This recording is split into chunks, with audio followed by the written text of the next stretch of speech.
ሰላም ጤና ይስጥልኝ ክቡራትና ክቡራን የጠበቃ ዩሱፍ የቲክታክ ፎሎወሮቼ እንዴት ናችሁ? ከቦታና ከቤት ስም ዝውውር ጋር ብዙ ሰዎች የተቸገሩበት እንደዚሁም ደግሞ በአሁኑም ሰዓት እየተቸገሩበት ያለውን ጉዳይ ነው ለእናንተ ማድረስ የፈለኩት። እንግዲህ እናንተ በህግ አግባብ ህጋዊ በሆነ ሁኔታ የገዛችሁትን ቤት የገዛችሁትን ቦታ ስሙን ለማዛወር ክፍለ ከተማ ስትሄዱ የክፍለ ከተማ የመሬት አስተዳደር ኃላፊዎች ባለሙያዎች ማህደሩ ታግዷል፣ ስሙ እንዳይዞር ተብሏል፣ ጸረ ሙስና እየመረመረው ነው፣ ወደ ካቢኔ ጽህፈት ቤት ተወስዷል፣ ከንቲባ ጽህፈት ቤት ተወስዷል በሚሉና የተለያዩ ምክንያቶች ስሙን ለማዛወር ፍቃደኛ ሳይሆኑ ይቀራሉ።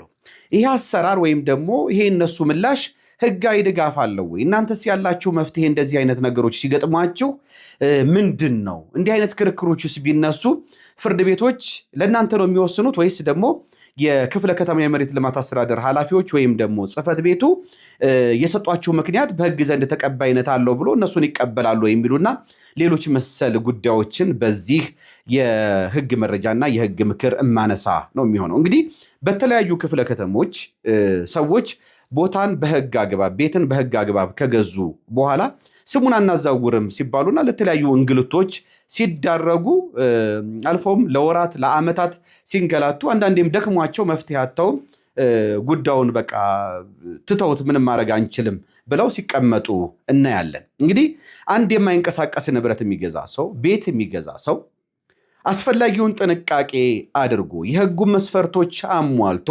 አንድን ቤት የማይንቀሳቀስ ንብረት የሚገዛ ሰው ቤት የሚገዛ ሰው ማሟላት ያለበትን መስፈርት አሟልቶ የቤት ሽያጭ ውሉን ከማድረጉ በፊት በክፍለ ከተማው ተገኝቶ ይህ ይዞታ የሚገዛው ቤት ዕዳና እገዳ እንደሌለበት ከሌሎችም ችግሮች ነፃ መሆኑን አጣርቶ በፊት ካርታው ዲጂታል ካልሆነ የጀርባ ማህተም አስደርጎ ካርታው ላይ ዕዳና እገዳ እንደሌለበት አጣርቶ ዲጂታል ከሆነ ደግሞ ዕዳና እገዳ ማጣራት ስለማያስፈልገው በሰነዶች ማረጋገጫና ምዝገባ አገልግሎት ወይም በውልና ማስረጃ ይህንን የሽያጭ ውል እስካደረገ ድረስ ስሙን የማዛወር ግዴታ አለባቸው። እሱ ከመግዛቱ በፊት እነዚህን አስፈላጊውን ጥንቃቄ አንድ የማይንቀሳቀስ ንብረት የሚገዛ ሰው ቤት የሚገዛ ሰው ማድረግ ያለበትን ጥንቃቄ አድርጎ ማጣራት ያለበትን ሂደቶች አጣርቶ የሽያጭ ውሉን ደግሞ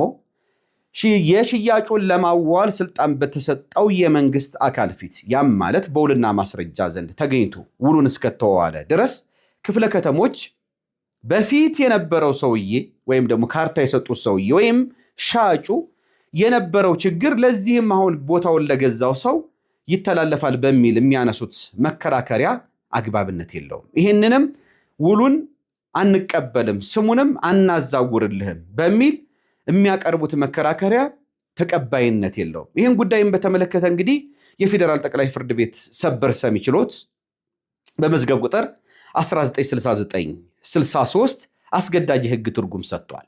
አንድ ቤት የሚገዛ ሰው አስፈላጊውን ጥንቃቄ አድርጎ የሽያጭ ውሉንም ህጉ በሚፈቅደው አግባብ እና ተቀባይነት ያለው ውል አድርጎ እስከተዋዋለ ድረስ እሱ ቤቱን ከመግዛቱ በፊት የነበሩ ችግሮች በዚህ ይዞታ ላይ በዚህ ቤት ላይ እሱን የሚመለከቱ አይደሉ። የሚመለከተው ማዘጋጃ ቤት፣ የመሬት ልማትና አስተዳደር ጽህፈት ቤት ይህንን የመሬት ምዝገባ አካል ይህንን የገዛውን ይዞታ ወደዚህ ወደ ገዢው ስም የቅልቦና ገዢ ስለሆነ ስሙን ሊያዛውርና መብት ሊፈጥርለት ይገባል። ጸረ ሙስና ይዞታል እንደዚህ ይዞታል የሚሉ ማደናገሪያዎችና ምክንያቶች ተቀባይነት የለው። በተለይ በመሬት አስተዳደር በፊት በባለሙያዎች ጥፋት ወይም ደግሞ በተለያዩ የሙስናና የጉቦ አሰራሮች ለአንድ ሰው ካርታ መስጠት መብት መፍጠር ይከናወንና ያ መብት የተፈጠረለት ሰው ደግሞ ሌላ ምንም ለማያውቅ ሰው ቤት ለሚገዛ ሰው አሳልፎ ሲሸጥ የሚነሳው መከራከሪያ ምንድነው? በፊት ለነበረው ሰው ባለመብት ለነበረው ሰው ወይም ደግሞ ለሻጩ መብት ሊፈጠርለት አይገባም ነው እንዴ? ታዲያ ምን አገባው? ይሄ የገዛው ሰው አስፈላጊው ማጣራት ሲያደርግ ቦታው ችግር የለበትም ከዕዳና እገዳ ነፃ ነው ብሎ እስከገዛ ድረስ እንደዚሁም ደግሞ የመንግስት አካል የሆነው የመሬት ልማትና አስተዳደር ጽህፈት ቤት የሰጠውን ካርታ ያዋዋለውን የሊዙል የከፈለባቸውን ደረሰኞች እነዚህን ሁሉ አስፈላጊ የሆኑ ሰነዶችን አይቶ እስከተዋዋለ ድረስ የተዋዋለው አንደኛ አስፈላጊውን ማጣራት አድርጎ ተገቢውን ጥንቃቄ ለማድረግ የራሱን ጥረት አድርጎ ነው። ሁለተኛ ደግሞ የመንግስት አካል የሚሰጣቸው ሰነዶች ታማኝ ናቸው የሚታመኑ ናቸው ተብሎም ስለሚታሰብ ስለሚታመኑም መንግስትን መስሪያ ቤት አምኖ ነው ይሄንን የሽያጩ ላይ ያደረገው።